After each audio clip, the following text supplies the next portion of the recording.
الحمد لله رب العالمين طول صفتنا د الوهیت لله خاص الله لردی رب جبالون کې دغه الله العالمین د ټول مخلوقاتو الرحمن عام مهربان دے په دنیا کې په مسلمان او کافر الرحیم خاص مهربان به آخرت کې صرف په مؤمنانو مالک اختیار مند دغه الله یوم الدین د ورځې د بدله ایاک خاص تعالی اے الله نعبد عبادت کومونگا و ایاک خاص تعالی اے الله نستعین امداد وړو مونږ په هر حالت کې اهدنا الله کلک کی مونگا صراط المستقیم پلارنیغا صراط الذین پلار داغ خلقو انعمت علیہم چتائے نعام کڑے دے اغیبان دے غیر المغضوب و غضب ندکڑی شوی پاغیبان دے ولدالین و ندی آگی گمراہان آمین سورة الفاتحہ مرکزی سورة دا قرآن اول دعوت اللہ لتوحید ذکر کڑوا چے الحمدللہ صفات د الوهیت خاص یو الله لردی او الله سره په دې صفاتو کې څوک شریک نشته رب العالمین دا دلیلو چې د کائنات تربیت کوونکې به د الله نه بل څوک نشته نو الحمدلله د الوهیت د صفات مستحق صرف رب العالمین دی الرحمن الرحیم عام و خاص مہربان صرف یو اللہ دے بل سوکنا نو الحمدللہ دو الوہیت دا صفات و حقدار و مستحق ذات دم صرف دا اللہ ذات دے بل سوکنا مالک یوم الدین دا قیامت دا ورزی فیصلی اختیار من صرف اللہ دے بل سوکنا نو الحمدللہ صفات د الوهیتم خاص یو الله لردی بل چاله رنا ایاک نعبد دی توي ثمره د دلایلو نتیجه د دلایلو چې دا داو دلایل تسلیم شنو اے الله مون خاص تا عبادت کو استانا مرد وړو بیا تعلیم د دعاو اهدنا الصراط المستقیم الله مون ته نیغ لار اوخه او پر اغا نیغ لار باندے مونگ ثابت قدم کی مونگ پہ کلک کی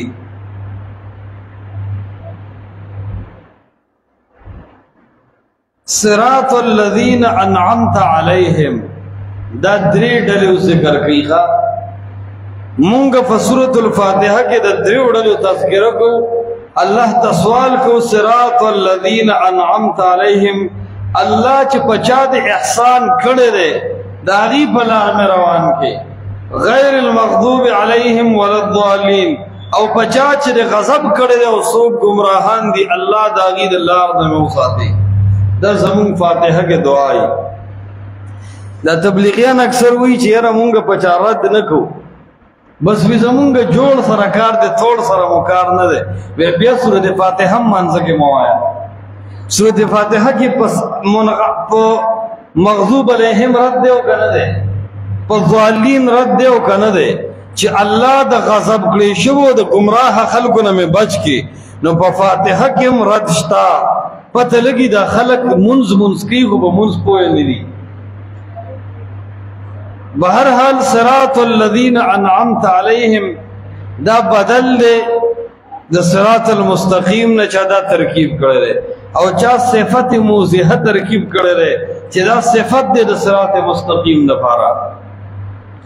دا اس کو رہ پہچان خی اول من بار بار داوچ اللہ ما تنیغ لار اوخے اللہ ما تنیغ لار اوخے دا زمان بار بار اللہ نا دعاوا سوال و فریادو اس دل تا ذہن کے سوال رازی کہ پدینے غلار سکتلی ہم دیو کنا بل پدینے غلار دل آسان دی کا گران صراط الذین انعمت علیہم تسلیدہ کہ پا حق لار باندے زاو یری گوا پدی لار انبیاء تلی دی پدی لار صحابت تلی دی نو دا نیغه لار ده او په نیغه لار باندې تلل پکاري. دا زمونږ په فاتحه کې سوال څه دی؟ الله مونږ ته د منعم علیهم لار وښیي، نو د هغې لار و قرآن او حدیث. د هغې لار څه وه؟ قرآن او حدیث. مسلمان خپل لار پرېښې ده ځکه دی ذلیل او رسوا دی. نن په دې میډیا باندې د کلیفونه شروع دي، عافیه صدیقه آزادو، عافیه صدیقی سره ظلم کیږي. زه هم د الله بندګانو والله چې زه دې مولانو دې حال ته وګورم او دې کلیفونو ته وګورم، دا کم مولان چې په عافیه صدیقی کلیفونه کوي دی خپل ویو زیاتوي، خپل پیجونه په دې کلیفونو مخکې بوځي. زړه کې که تا سره درد او غم وي نو دا خو یو عافیه صدیقه نه وه، ستا په ملک کې څومره د عالمانو وینې توی شي، تا کې په هغې غیرت نه راته. ستا د ملک خو قانون داسې جوړ دی چې سبا زما او ستا د خور مورم عزت تار تار کیږي، خو زمون ښځو کې دومره مقام نشته، دومره مرتبه او حیثیت نشته څومره چې د عافیه صدیقي و. د کار ښځه وه، د کردار او د گفتار ښځه وه، هغې د نه اوچته کړه. او ته د مسلمان په ملک کې اوسې، لعنت په هغه علماو باندې دی چې هغه د دې حکمرانانو سپورټ کوي. د دې خلاف به خبره نه کوي، د دې خلاف به ژبه نه استعمالوي. دا حاکم وقت دی وی الله اولی الامر ویلی دی، ته اوس وایې ولې غوبل راغستی دی؟ ته منې چې ستا د ملک نه یې ښځه اوچته کړه او ستا بادشاه نه دی خبر؟ پته لګي زمونږ بادشاه دومره دعوس او بې غیرته دی چې د خپل ملک د ښځې خیال هم نشي ساتلی، دی د خپلې لور خور د عزت خیال نشي ساتلی، دی به د قرآن او سنت خیال څه وساتي؟ دی به د ځان خیال څه وساتي؟ مسلمان نه حیا وته، د مسلمان نه غیرت وته. مولا قوم له صرف دا ورځي چې په میډیا کلیف وکړي، دله دا طریقه نه ورځي چې دی د خپل عوام، د خپل علما، خپل طلبا راغونډ کړي، وجاړي ورته چې موږ په دې مکلف یو چې د قرآن او د حدیث د نفاذ خبره وکړو. زمونږ په ملک چې امن راځي او د عافیه صدیقی غونډه تورسرو خویندو میندو عزت محفوظ پاتې کیږي، دا به هله پاتې کیږي چې په ملک قانون د قرآن او د سنت. دا خبره ده چې د لاډ میکالې د جمهوریت د طاغوت قانون دی او د عافیه صدیقی غونډه تورسرو خویندو عزت د په حال پاتې کیږي. شرمیږي نه دا علما، صرف کلیفونو لبد دي، پلان کې لړو. ګوره د هغې تپوس لم هغه سړی ځي چې هغه جمهوریت او د دې سيزونو په لار باندې عادت وي. سم مولا خو د هغې نوم واخلي چې دې چمغړه کې ونیوي چې دې ځان په سترګو ونیوي. عرض دا دی چې تباهي د دې ملک شروع ده، وجه مرکزي دا ده چې موږ د قرآن او حدیث پرېښي دي. علما، عوام، طلبا دی قرآن او حدیث پرېښي دي. که زمونږ علما دی په زړه کې اسلام وردن نشوي وي، دی به د وډونو په سر یو بل وجو. که زمونږ عوامو زړونو ته د قرآن او د حدیث مینه ورکوزه شوې وي، د دې په کور به د جمهوریت جنډې ولاړې وي. ایمان زمونږ کم ځای دی، دعوې مو پاتې دي، ایمان زمونږ ډېر بل ځای کې روان دی. قسم په رب دی مونږ جاړو ولې نه، مونږ مړي ولې نه چې عافیه صدیقي او مسلمانه پیغله ده، د مسلمان د کور نه اوچتوي او د غیر مذهبو خلکو په امریکا کې د هغې سره بدکاري کیږي، 20 کاله د هغې عزت ته ارتا کیږي. مسلمان ته کې به هم یو ورځ غیرت راشي، مسلمان به هم په دې پوه شي چې زه ضلالت ته روان یم. دا یو عافیه صدیقي نه ده، قسم په رب د سبا لرې نه ده، بله ورځ ګوره زما ستا د خور مور او د ښځې عزت سره هم دا کار کېدو واله دی. چغې به زمونږ اسمان ته ورځي. حیا خو مونږ کې رانله، قرآن حدیث خو مونږ زده نه کو، خپل میراث مونږ سنبال نه کو. او فاتحه کې بار بار وایي صراط الذین انعمت علیهم، الله په چا چې د انعام کړو د هغې لار راته وښیی. اے حاکمانو، یو حجاج ابن یوسف چې په ظلم خلک یادوي، په دې کراچۍ کې راجا داهر د یوې ښځې لوپټې ته لاس اچولی دی د کوم ځای نه حجاج ابن یوسف محمد بن قاسم را لېږلی دی او چې د هغه کراچۍ نه جنگ شروع کړی دی تر ملتانه پورې د خلکو امن خراب کړی دی په ټولو لرګي او توره سم کړي دي د خلکو سرمنې په بل اړولي دي د هغه ښځې د عزت اواز یې کړی دی د هغې تپوس یې کړی دی نن یو حجاج ابن یوسف نشته نن یو عالم نشته چې هغه اصل مسله عوامو ته پخ کېږي چې مونږ منعم علیهم لار پرېښې ده زمونږ اوازونه مخلص نه دي زمونږ دعاګانې مخلص نه دي زمونږ مطالعو کې اخلاص نشته زمونږ خیالاتو کې اخلاص نشته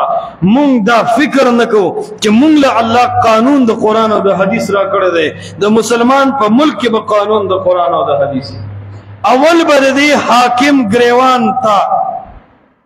لاس اچولی شي د رب العالمین دربار کې بر دې حاکمانو سترګې ښکتې چې دی ولې د قرآن او د حدیث خبره نه کوله د دې نفاذ ته مسلمان حکمرانې او تا سره د قرآن او د حدیث قانون نشته بیا به د دې عوامو نه تپوس کېږي چې تاسو د قرآن او د حدیث خلاف قوانین ولې مضبوطول او د دین مخکې به قسم پر رب دی د دې عالمانو ګریوانونو کې د دې عوامو لاسونه چې تاسو مونږ ته د قرآن د حدیث لاره ولې نه ښوده کم چې ناست دي پارلیمنټ کې پل رحمان دي قسم پر رب دی لوی بې دینه او لوی بې حیا او بې شرمه او بې ضمیره قوم دا سیاسي مولیان دي دا د طاغوت او د جمهوریت مولیان قسم پر رب د قدی سره د قرآن غمی قسم پر رب د قدی سره د رسول الله علیه السلام د حدیث غمی دا صرف د خپل خېټې او د خپل جیب غم اغستی دی کی احساس نشتا دی سره فکر نشتا خپل بینک بیلنس خپل گاڑی خپل سرسار دی اغستی دی دیونه دا تمونه کې چې دا په قرآن او حدیث ناقص دی دین دا تمونه کې چې دی به مونږ اسلام ته خیر ورسي دا د طاغوت بچی دي او دا ټول په لیټرین کې تلاوت کول دي هیڅ خیر په دې کې نشته زمونږ لار الله مونږ ته قرآن کې خورې ده مونږ روزانه سورت فاتحه کې وایو خو پوهېږو پنا صراط الذین انعمت علیهم الله مونږ ته هغه چا لار وښایه په چا چې تا احسان کړی دی احسان الله په انبیا علیه السلام کړی دی پیغمبر علیه السلام د مکې نه لاړ مدینې ته خو په کلار کې نه ناست په مدینه کې داسې ځوانان پیدا کړل چې صرف په مکه او مدینه نه تر افغانستان د الله د یووالي او د الله د قانون اواز راورسه دا د منعم علیهم لار وه منعم علیهم صحابه دي منعم علیهم علماء حق دي هغه علما چې د قرآن او د حدیث په لار باندې روان دي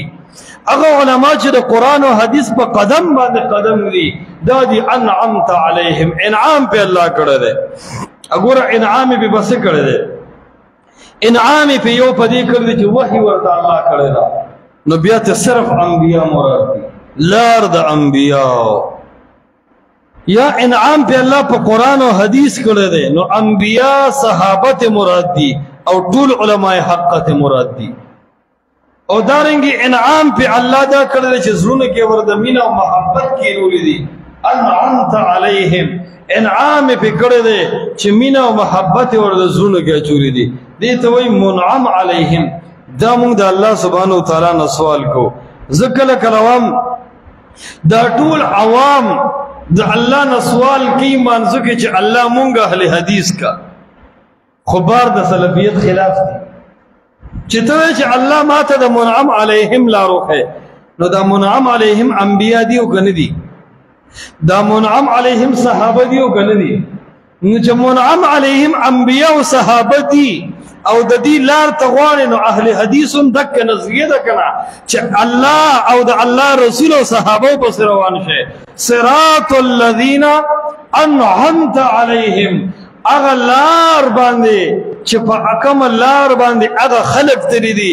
انعمت علیهم چې تا احسان کړی دی باغی باندې دا زمون د دعا ایسه ده او دې کې مونږ ته نسبت صحیح ګوره چې تبا چا پسې سي تبا هر چا پسې نه سي تبا هر چا پسې نه روانېږي نه په شکل او صورت کې نه په قانون کې نه په غم خاده کې نه په رسم او رواج کې انعمت علیهم تا تعالی اکابر درکړي دي چې هغه انبیا دي دا زمونږ اصل مشران دي دی بس روان شه عقیده کې انبیا او بس روان شه صحابه پسې غم خادے کے انبیاء و صحابوں پس روان شا معاشرت معاملاتوں کے انبیاء و صحابوں پس روان شا صراط الذین انعمت علیہم تصور صحابہ کرام انبیاء دا دیلار دا تقلیدون وا دا ڈل بازے وا دا تنظیم پرستو جماعت پرستو وا نوا دا انبیاء پا وقت دا تنظیمونا جنڈے جماعتونا امیران دا منظمو دا نو منگم دا دے مکلفی جدیس زنو کی وردن نشو قرآن و حدیث پس روان شو دا ڈلو من قائل نیو او کا ڈلوینو ڈل اسلام دا دا اکابر پرستے من قائل نیو کا اکابر وینو اغا اصحاب محمد صلی اللہ علیہ وسلم دا امیرانو دا امامانو امامانو من نیو قائلہ کا امام دن اغا محمد رسول اللہ صلی اللہ علیہ وسلم دے دا اسلام نبا بلا خیستر ڈالا کوئی دا محمد رسول اللہ علیہ السلام نبا خیستر امام بلسوکوی او دا صحابہ کرامو نبا خیستر اکابر بل پا دنیا کے سوک راشی او دا منحج نبا دا قرآن و حدیث نا خیستر منحج بل کم منحج ہوئی نصرات والذین انعمت علیہم اللہ مونگ دا اغا چا پلار باندے روان کی پچا چتا انعام کردے دے احسان دے پہ کردے دے دا دا دعا یو عیسدہ دا دریوڑا ذکر دے اول اڈالا منعم علیہم اگورا دیکھی عوامو تا اشارہ دا چتبا دا مغضوب علیہم نو دا دوالین نظام ساتی دا دا عوامو ڈیوٹی دا چی دا مغضوب علیہم ظالین دا گمراہانو نبازان ساتی او دا منعم علیہم پلار بروانی کی او دا با ان روانی کی چی دا عوام دی دین تخپل کارو عوامو دین دا مولانو کارو ہے بس دا مولان دی اختلافات کی طالبانم دی دین تا گو رخپل دین ندے ویلے خواہ دی آج دا خپل شیوخ دین گا سولے دے زمان شیخ سیب داوئی زمان دا جماعت امیر سیب داوئی زمان ناظم سیب داوئی نا اول زان قرآن حدیث تا پورا سوا تنظیمونا پارٹے امیران دے پریگ دا شیخان دے پریگ دا مشران کشران دے پریگ دا قرآن حدیث تلاش کا دا دا عالمم ذمہ داری دا قرآن حدیث تلاش کا دا دا عوامم ذمہ داری دا عوام کو قرآن حدیث پریگ دی گمراہ کی گی عالمان کم قرآن حدیث پریگ دی گمراہ کی گی در زمین اجتماعی سے مداری دا چا لار بلٹو دا الذین انعمت علیہم لار دا اگا کسانو چتا پا اغیبان دے انعام کردے دا سوال دا اللہ نکو پکا دا چدیر پرزانم کردو دا قرآن حدیث لار لٹو دا انبیاء مشن لٹو دا انبیاء سیرت گورو دا انبیاء جوند لٹو پا دی سرب زمون دا دعا رشتنی کی گی اللہ دی منگ واقعی دا انبیاء علیہ السلام پا لار باندے روان کی الحمد طول صفتنا دا علوہیت للہ خاص واللہ لردی رب العالمین چپالن کے دے دگا اللہ دا طول مخلوقاتو الرحمن عام مہربان دے پا دنیا کی الرحیم خاص مہربان بی پا آخرت کی مالک اختیار مند دگا اللہ یوم الدین دورزی دا بدلی یوم الدین دورزی دا فیصلی ایاکا خاص تعالی رہے اللہ نابدو منگ عبادت کو وَإِيَّاكَ وَخَاص تَانَ اے اللہ نستعین منگ مدد والو پا ہر حالت کی اہدنا کلکی منگا الصراط والمستقیم پلارنیگا صراط والذین پلار داغا کسانو انعمتا چتا احسان کردی علیہم پاگی باندے عثمان شیخ سے ہوا ہے